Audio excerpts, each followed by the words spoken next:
जय जगन्नाथ। जगन्नाथ जगत का नाथ जिसको कहते हैं जगन्नाथ। हम बात करने वाले हैं भगवान जगन्नाथ की कुछ अनसुलझे कहानी, रहस्यमय भरी कहानी में।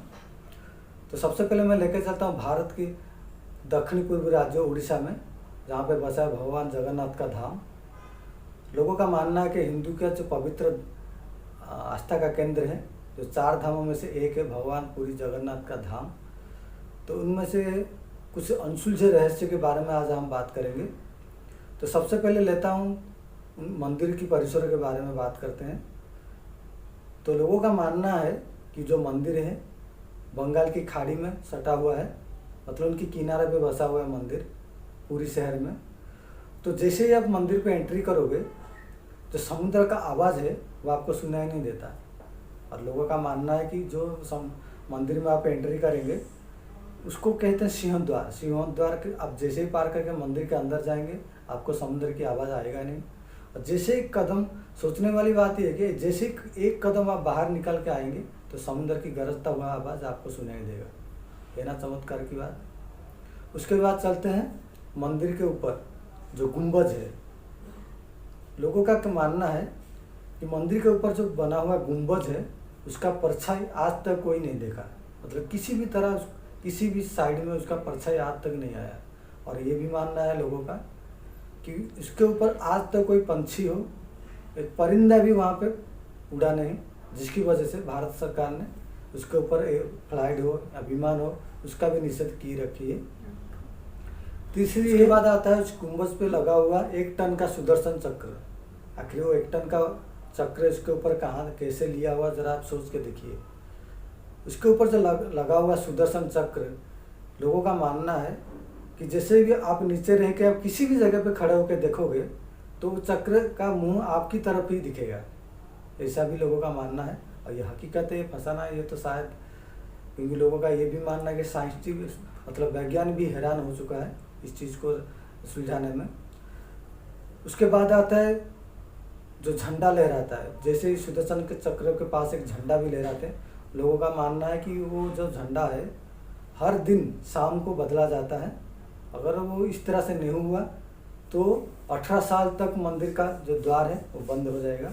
इसलिए हर शाम को वहाँ के जो पुजारी है वो मंदिर का झंडा चेंज करवाते हैं।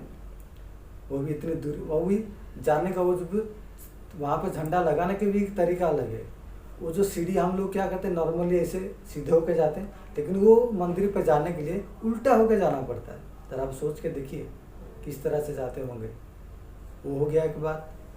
फिर आते हैं प्रसाद के बारे में। लोगों का मानना है दुनिया का सबसे बड़ा रसोई है भगवान जगन्नाथ पूरी धाम में।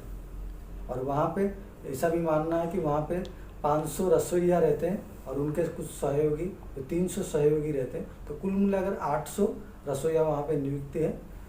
और ये भी मानना है कि वो प्रसाद कभी भी ख़त्म नहीं होता, जब तक कि मंदिर का द्वार बंद नहीं हो जाता तब तक प्रसाद भी ख़त्म नहीं होता। और एक बात है कि वहाँ पे जो प्रसाद है लकड़ी पे ही बनाया जाता है, और वो भी मिट्टी के बर्तन पर। और मिट्टी के बर्तन कैसे बनाते हैं, कोई अलग अलग नहीं बनाते हैं, एक के ऊपर रख के 7 बर्तन रखा जाता है। और सबसे आश्चर्य की बात ये है, आग अगर लगता है तो नीचे वाला पहले गर्म होना चाहिए, लेकिन आश्चर्य की बात ये है कि सबसे ऊपर वाला हिस्सा जो 7वें नंबर पर रहता है उसी का घड़ा पहले पकता है, फिर 6 नंबर पकता है, फिर 5 नंबर पकता है, फिर 4, फिर 3, फिर 2, फिर 1 नंबर पकता है ना कमाल की बात। और ये कैसे होता है, ये तो भगवान की इच्छा से, शायद इनकी इच्छा से हो सकता। अब आते हैं भगवान जगन्नाथ के बारे में कुछ बातें करते हैं। लोगों का मानना है कि भगवान श्री कृष्ण का जो हृदय है श्री जगन्नाथ धाम पे बसा हुआ है। वो कैसे, बात यह आता है कि जब त्रेता युग में भगवान श्री कृष्ण ने देह त्याग किया था तो उनका जो संस्कार हुआ था, सारी के सारी चीज़ें तो पंचभूत में लीन हो गया था, लेकिन जो उनका हृदय है वो जीवित था। तो वो उसी हृदय बाद में एक लकड़े के रूप में समुद्र में तैरता हुआ पूरी धाम तक पहुंचा है। फिर वहाँ से भगवान श्री कृष्ण का, विष्णु का एक स्वप्न हुआ था। जो इंद्रदुम्न करके एक राजा थे उड़ीसा के, उनको स्वप्न हुआ था।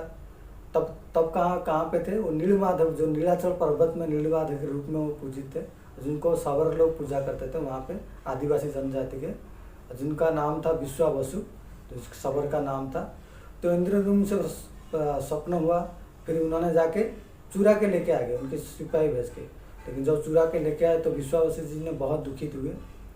तो उनकी दुखित होने के कारण भगवान विष्णु ने फिर उसी धाम पे चले गए, जिस धाम जगह पे, जिस गुफा में थे। तो फिर उन्होंने भी दुखित हुआ, जो इंद्रद्युम्न ने भी दुखित हुए कि आखिर भगवान ने आए फिर चले गए। तो भगवान विष्णु ने कहा कि मैं अब तुम्हारे पास आऊँगा, लेकिन उसके लिए मेरे लिए एक मंदिर बनाना पड़ेगा।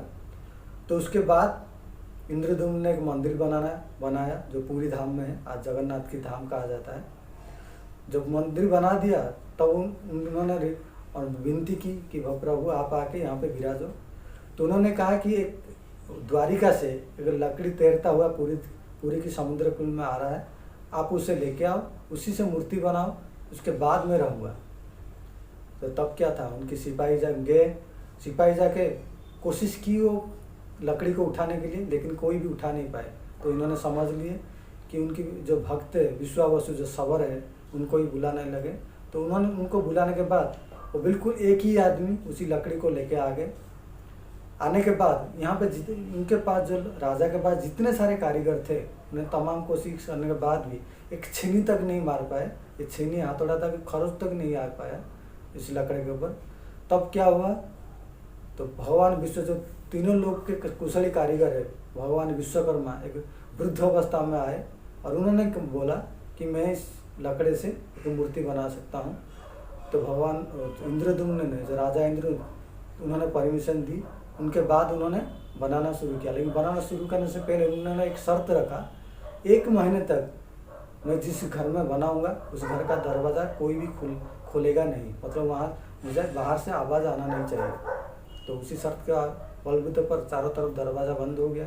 उन्होंने मूर्ति बनाना शुरू किया, लेकिन एक महीने होने से पहले उनका आवाज़ आना बंद हो गया, जैसे कि लकड़ी का आवाज़, जैसे ठक ठक का आवाज़, ऐसा कुछ आना बंद हो गया। तो हो सकता है ये भगवान की इच्छा हो। तो उनकी जो इंद्रद्युम्न की जो रानी थे, उन्होंने बोले कि वो अंदर से कुछ आवाज़ नहीं आ रहा है, शायद कुछ अनहोनी हुआ हो, एक बार दरवाज़ा खोल के देखते हैं। तो उसी की बातों पर नज़र रखते हुए इंद्रद्युम्न राजा ने दरवाज़ा खोल दिया। तो खोल के जैसे ही देखा, इतने बड़े बड़े आँख, किसी का हाथ नहीं, किसी का पैर नहीं, उसी तरह से मूर्ति बना हुआ है। तो तब से भगवान इंद्रद्युम्न राजा ने सोच लिया कि भगवान की इच्छा है, तो उसी उनकी इच्छा अनुसार वही मूर्ति को आज स्थापित किया गया है। जो बोलते हैं हाथ नहीं है, पैर नहीं है, आँख भी नहीं है, तो इसका वो दर्शाता क्या है? आखिर कुछ भी नहीं तो दर्शाता क्या है? इसका मतलब क्या है? हमारा हाथ नहीं है, जिसका हाथ नहीं, पैर नहीं, आँख नहीं, एक परम ब्रह्म के स्वरूप वहाँ पे विद्यमान है। और उन्हीं पे ही भगवान श्री कृष्ण का हृदय भी है। जो बोलते हैं ना, 12 साल में एक बार उसी लकड़ी के फिर दूसरा लकड़ी पे चेंज होता है, तो उनकी जो हृदय है उसके साथ भी लेके वहाँ पे स्थापना की जाती है।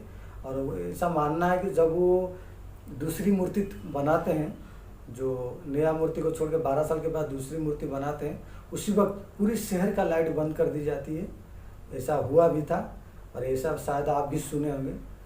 तो मेरा एक छोटा सा प्रयास था भगवान जगन्नाथ के बारे में बोलना था, लेकिन इतना तो बड़ा नहीं है कि मैं उनके बारे में दर्शा सकूं, क्योंकि वो एक अनंत है, उनके लीला जैसे अंत नहीं है, वो भी अनंत है। तो मेरा छोटा सा प्रयास था।